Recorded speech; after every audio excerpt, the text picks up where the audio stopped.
Welcome back to The Explainer. Today, we're doing something a little bit different. We're unpacking a story so deeply emotional and mysterious, it literally feels like it belongs in a movie. It's the story of Emily Parker, a small town, and a hidden family truth that is absolutely going to give you chills. So settle in, because we're about to unravel a love story that was completely lost to time. 20. I just want you to think about the weight of that number for a second. For 20 long years, an old house belonging to Emily Parker's late grandmother sat completely untouched. The doors were locked, windows shut tight, and a thick layer of dust just kind of settled over every single memory inside. Her family had simply walked away and left it frozen in time. 20 years of silence. But as we know, silence usually means something is just waiting to be found. Chapter 1, The Locked House. Okay, let's dive into this. It's a rainy afternoon, the kind of gloomy, atmospheric day that just feels like it's hiding a secret. Emily, who had lived in the same small town her entire life, finally decides it is time to break that 20-year seal. She unlocks the door to clean the place out, and she's immediately hit with dust covering absolutely everything. She's sorting through old photographs, stepping around broken furniture, basically physically dismantling the past. Then she's moving this incredibly heavy old wooden bookshelf. Imagine the physical effort here, the heavy scraping of wood on the floorboards echoing through this totally empty house. And as she pulls it away from the wall, she notices something weird. A tiny hidden compartment. This wasn't a structural quirk. This was deliberately concealed. Her heart starts beating a little faster. She reaches into the dark space, and her fingers brush against paper. She pulls out this mysterious old yellow envelope. Written right on the front are just 6 chilling words. For Emily, open on your birthday. Pause for a second and put yourself in Emily's shoes.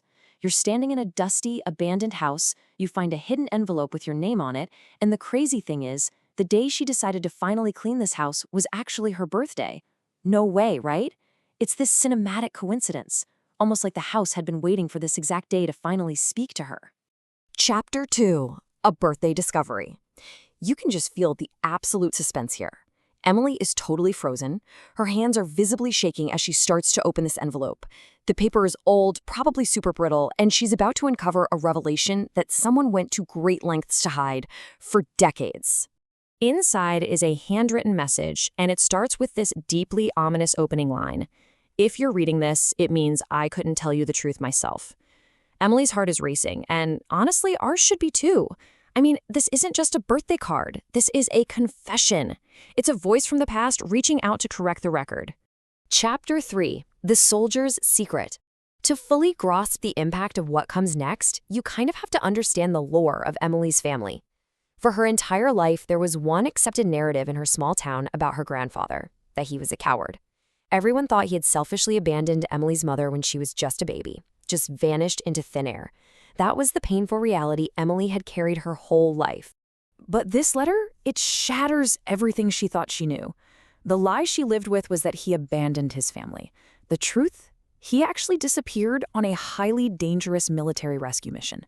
The man she thought walked away never actually left by choice. The tragic reality is that he was a hero who was lost in action.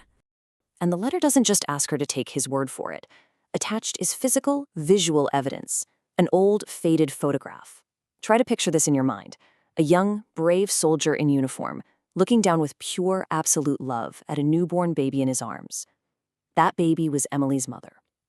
In a single moment, this photo bridges a massive generational gap. It completely replaces the ghost of a traitor with the face of a devoted father. And if that wasn't emotional enough, Emily flips the photograph over.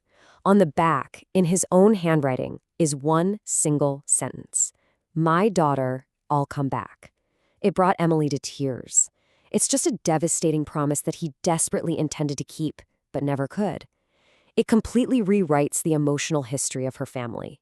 To put this immense scale of time into perspective, decades ago, her grandfather disappears on a mission. Years pass, and that pain slowly morphs into this false belief that he ran away. Then, 20 years ago, the grandmother passes away, and the house is locked up, burying the truth in the dark. And finally, today, Emily breaks the cycle and discovers what really happened. It is just staggering to realize how long a lie can survive. Chapter 4, Locker 27.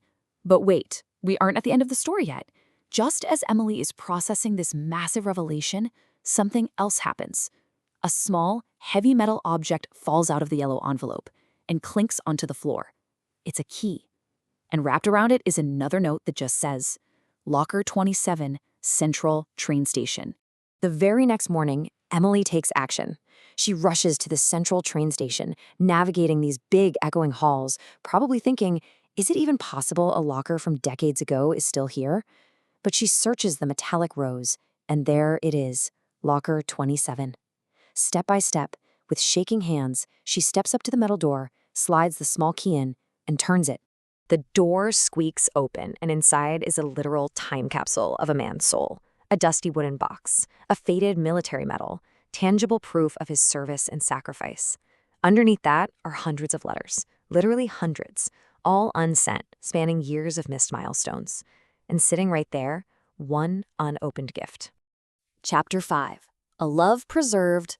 So Emily is standing right in the middle of a bustling, noisy train station. But for her, the world has completely stopped. She's looking at a lifetime of love that was intercepted by tragedy, just sitting there in the dark, patiently waiting for someone to finally claim it. She reaches in and very carefully pulls out the unopened gift. Attached to the wrapping paper is this small tag. It says, "To my granddaughter, I hope we meet someday." Emily absolutely broke down in tears right there at the station. He didn't just love his daughter, he had hopes for the generations he knew he might never get to see. And that is the ultimate, incredibly beautiful twist of this explainer. Emily never actually got to meet her grandfather in the flesh. But as she sat down and read through those hundreds of letters, she heard his voice. She learned his fears, his hopes, his total devotion to his family. Through a hidden compartment, a yellow envelope, and a rusty locker key, she finally met the man who had loved her all along. His love literally transcended time, absence, and a 20-year locked door. So what does this all mean for us? It leaves us with a really powerful question. What lost stories of love are waiting to be found in your family? What letters, old photographs, or hidden truths are just tucked away in a dusty attic right now, waiting for someone to look a little closer? History is everywhere, guys, sometimes right inside our own homes. Thanks for joining me on this emotional journey today. Until next time, keep exploring the stories around you.